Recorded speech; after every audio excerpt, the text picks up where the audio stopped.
Donc avant qu'on ne vous présente les différentes étapes qui ont constitué cet exercice de prospective, je vais prendre quelques minutes pour expliquer la méthodologie qui a été conduite pour mener ces travaux. Et tout d'abord, quelques mots de rappel sur ce que c'est que la prospective. Donc, comme nous l'a rappelé déjà notre président, la prospective n'a pas pour objectif de prédire l'avenir. Il ne s'agit pas d'une boule de cristal. Il s'agit d'une discipline qui vise à définir les différents futurs susceptibles d'advenir pour un sujet donné, et ceci afin de se préparer aux changements qui pourront en découler ou d'agir en faveur des scénarios les plus souhaitables. Excusez-moi.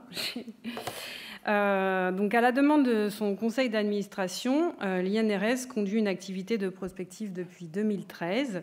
Il s'agit chaque année pour nous d'explorer un nouveau sujet et d'en étudier les conséquences de ces évolutions en matière de santé et de sécurité au travail, mais aussi et surtout de réfléchir à ce qu'il faudrait mettre en œuvre pour agir en sa faveur. Et ces travaux, ils servent principalement à nourrir la réflexion stratégique de l'INRS, mais aussi ils sont mis à disposition de l'ensemble du réseau assurance maladie à risque professionnel. Et en 2002, le conseil d'administration nous a chargé d'un nouveau sujet, celui des modalités de pilotage de l'activité. Ce choix, il a été motivé par plusieurs constats. Le premier concerne les entreprises qui, depuis plusieurs années, comme vous avez tous pu le constater, sont confrontées à de plus en plus d'instabilité économique, géopolitique, environnementale.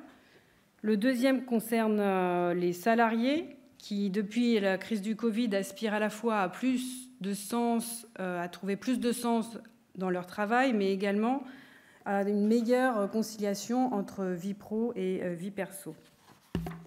Parallèlement, on réalise de plus en plus que la transition écologique va exiger des transformations des systèmes de production. Donc, tous ces changements amènent les entreprises à repenser la manière dont elles pilotent le travail de façon à devenir à la fois plus agiles et à susciter l'engagement de leurs travailleurs. Mais ces changements d'organisation, ils ne sont pas sans conséquences sur la santé et sécurité au travail, et c'est ce que nous avons souhaité étudier dans le cadre de ces travaux. Alors, qu'entendons-nous exactement par ce terme un peu barbare, modalité de pilotage des activités de travail? Donc, pour cela, on peut se référer à la définition de Henri Fayol, un des premiers penseurs de la gestion d'entreprise, qui distingue plusieurs fonctions du management, qu'il décrit en 5 infinitifs. Tout d'abord, prévoir, ce qui relève de la stratégie de l'entreprise. Ensuite, organiser, c'est-à-dire tout ce qui relève de la définition des rôles et des activités. Puis, commander, ce qui concerne la prise de décision. Coordonner, ce qui concerne la définition de la structure de l'entreprise et des différents niveaux de hiérarchie. Et enfin, contrôler tout ce qui relève du suivi de l'activité.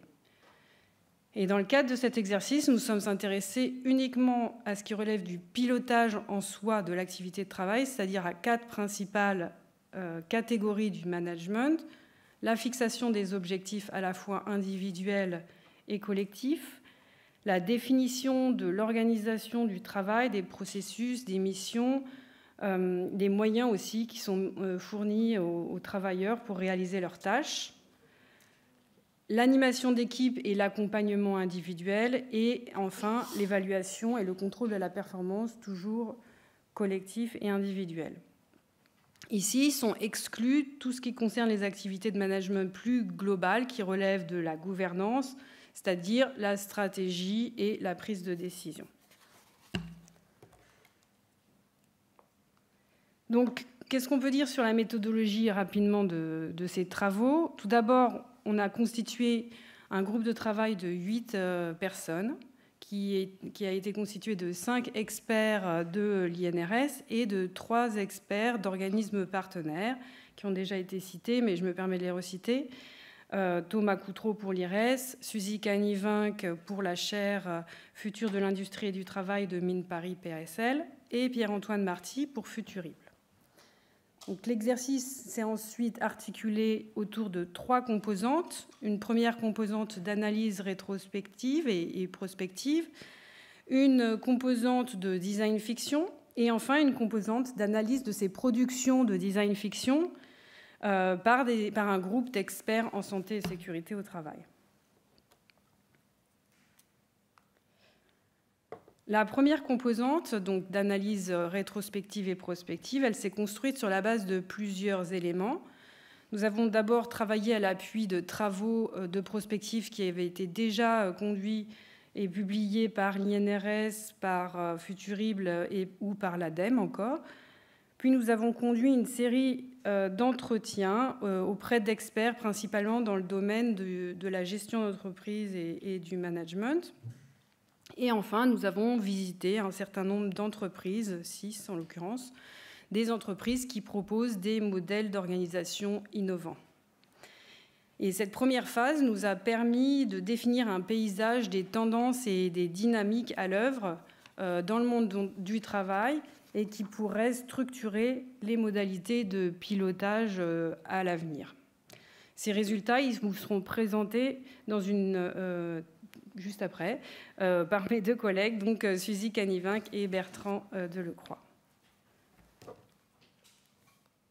Donc, durant une deuxième phase, à l'appui des tendances et des dynamiques qui avaient été identifiées lors de la première phase, nous avons organisé une série d'ateliers pour imaginer des profils d'entreprises et de travailleurs de 2040. Et après 2 phases d'ateliers, ce sont 8 entreprises fictives et 10 personas de travailleurs qui ont vu le jour. Donc pour élaborer ces profils d'entreprise, on a d'abord veillé à leur diversité en déterminant une liste au préalable de secteurs définis comme un peu prioritaires. On a donc l'aide à la personne, le transport, les métiers verts, l'industrie, dont l'agroalimentaire, le petit commerce, le secteur tertiaire et le BTP. Pour construire les personas, nous avons également veillé à la diversité des profils en prenant en compte des critères de statut d'emploi, de genre, d'âge, de niveau de formation ou d'aspiration personnelle. Enfin, pour chacune de ces entreprises, on a une autre étape qui est constituée en construire un narratif qui visait à raconter leurs modalités d'organisation et les conditions de travail qui en découlent. Donc, à cette étape-là également, on a veillé à ce que les tendances et les dynamiques identifiées durant la première phase soient bien prises en compte. Donc, l'ensemble de ces productions ont été rassemblées dans un cahier de design fiction qui est consultable dans le rapport qui vous a été remis à l'entrée de cette conférence et que vous retrouverez en ligne dans les ressources et qui est à la page 31 de ce rapport. Et ces productions vous seront présentées par Marc Malenfer et Pierre-Antoine Marty. Et nous avons également conduit un atelier de fiction auprès de 10 étudiants en études supérieures issus de différentes filières. Cet atelier, il avait pour objectif de recueillir leur vision du travail dans le futur, puisque ce sont eux les travailleurs de demain. Et il a été organisé en plusieurs phases, de façon à collecter à la fois leur appréhension et leurs aspirations concernant l'avenir et plus spécifiquement le monde professionnel. Enfin, une dernière composante a consisté à faire analyser ces productions de design fiction, ces imaginaires du monde du travail de demain par des experts en santé et sécurité au travail. Donc pour cela, nous avons constitué un groupe de 23 experts issus à la fois de l'INRS, mais également d'organismes qui s'intéressent aussi aux risques professionnels.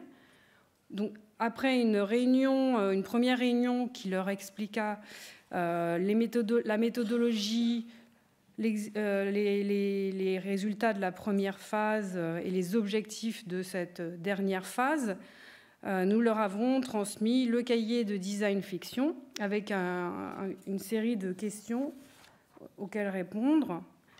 Les questions, c'était les suivantes. Quels sont les risques pour la santé et la sécurité des travailleurs que vous observez? Quelles sont les opportunités pour la prévention? Quelles conséquences peut-on y voir pour la pratique des professionnels de la prévention? Et quelles seraient les conditions à rassembler pour rendre ces situations favorables à la prévention? Puis, durant des ateliers qui ont été conduits au mois de septembre, nous avons organisé une réflexion autour de 8 thèmes identifiés comme majeurs et que vous voyez s'afficher sur cette diapositive.